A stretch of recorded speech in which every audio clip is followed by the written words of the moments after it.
सबसे वरिष्ठ मंत्री फ्लोर ऑफ द हाउस पे विधानसभा के पटल पर यह कहता है कि ये रेप राजस्थान में इसलिए होते हैं और हंस करके कहता है कि राजस्थान मर्दों का प्रदेश है। मुझे लगता है राजस्थान अपराध का केंद्र बन गया है, राजस्थान माफिया के हवाले है। राजस्थान में नित्य प्रतिदिन कोई न कोई भ्रष्टाचार की घटनाएं हो रही है। राजस्थान में हर 3-4 घंटे में एक बलात्कार की घटना रजिस्टर होती है। तो निरंतर उसके जो है हमारे हिस्से का पानी मिलता रहे और उस बांध के लिए पूरा पैसा जो है मैं भारत सरकार से दूंगा। एक भी पैसा हरियाणा की सरकार को खर्च करने की आवश्यकता नहीं पड़ेगी, ताकि मेरे झुंझुनू सीकर और की धरती को हमारे टावर पर सौभाग्य मिला। मैं परम सौभाग्यशाली मानता हूं कि मुझे एक शहीद की मूर्ति के अनावरण के कार्यक्रम में आकर के शहीद के माता पिताओं का दर्शन करने का अवसर मिला। ऐसे सारे लोगों का दर्शन करने का अवसर मिला जो उन शहीदों के साथ में बड़े हुए, खेले होंगे, उनके साथ में उन्होंने काम किया होगा। निश्चित ही हम सबको ऐसे कार्यक्रमों में जाकर के राष्ट्र के लिए काम करने का, राष्ट्र के लिए समर्पित होने की एक नई प्रेरणा और एक नई ऊर्जा मिलती है।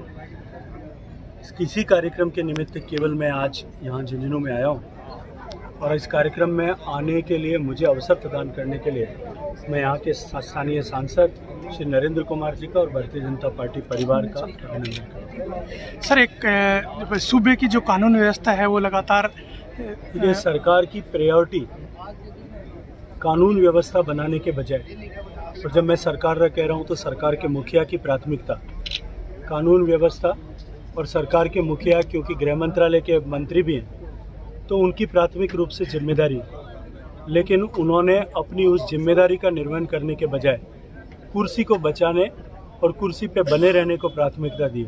उसके चलते आज राजस्थान अपराध का केंद्र बन गया है, राजस्थान माफिया के हवाले है। राजस्थान में नित्य प्रतिदिन कोई न कोई भ्रष्टाचार की घटनाएं हो रही है। राजस्थान में हर 3-4 घंटे में एक बलात्कार की घटना रजिस्टर होती है। राजस्थान जैसी संस्कृति की धरती, राजस्थान जैसी धर्म की धरती, राजस्थान की मीरा की धरती, राजस्थान जैसी पन्नाधाय की धरती, राजस्थान जैसी हाड़ी रानी की धरती, राजस्थान जैसी कर्माबाई की धरती, वो धरती आज देश की रेप कैपिटल बन गई है। और भी दुर्भाग्य इसलिए लगता है कि जब राजस्थान का सबसे वरिष्ठ मंत्री फ्लोर ऑफ द हाउस पे विधानसभा के पटल पर यह कहता है कि ये रेप राजस्थान में इसलिए होते हैं और हंस करके कहता है कि राजस्थान मर्दों का प्रदेश है। मुझे लगता है कि राजस्थान के ऐसे सारे शहीद जिन्होंने हजारों साल के इतिहास में अपनी मर्दानगी का परिचय देते हुए इस देश के इस सनातन संस्कृति के मानबिंदुओं को बचाने के लिए समर्पण किया, अपनी जवानी समर्पित की, उसका इससे बड़ा अपमान कोई नहीं हो सकता था। और उससे भी ज़्यादा राजस्थान के परिवारजनों का, राजस्थान में जो है जिस तरह की संस्कृति है, परिवार भाव से लोग रहते हैं, उनका अपमान करते हुए मुख्यमंत्री कहता है कि राजस्थान में रेप ज़्यादा इसलिए होते हैं कि राजस्थान के घर वाले लोग, परिवार के लोग रेप कर रहे हैं। मुझे लगता है कि इससे ज़्यादा दुर्भाग्यपूर्ण कुछ नहीं हो सकता। लेकिन राजस्थान की जनता उंगली के जो है टपोरों पर एक एक दिन गिन रही है। समय आने दीजिए, इन सब का हिसाब राजस्थान की जनता चुकता करेगी। सर, जोधपुर दिल्ली रेलगाड़ी कब तक चल जाएगी? बहुत जल्दी शुरू हो जाएगी। आज इसका टाइम टेबल अनाउंस हो गया है। प्रयास कर रहा हूं कि शीघ्र उसका समाधान हो जाए। मैंने हरियाणा सरकार के साथ में भी बैठकें की है, उनको अल्टरनेटिव प्रपोजल्स भी दिए कि पैसा मैं दूंगा, आप हथनीकुंड बैराज पर एक बांध बना दीजिए ताकि हमको निरंतर उसके जो है हमारे हिस्से का पानी मिलता रहे और उस बांध के लिए पूरा पैसा जो है मैं भारत सरकार से दूंगा। एक भी पैसा हरियाणा की सरकार को खर्च करने की आवश्यकता नहीं पड़ेगी, ताकि मेरे झुंझुनू सीकर और की धरती को हमारे टावर प्रणाम में गाँव में आता, सीकर में मारवाड़ू आता, सीकर में देखता जो एक सब बांध पानी बाल्टी खींच सकता। आज पानी 200 फुट पर पानी अवेलेबल है।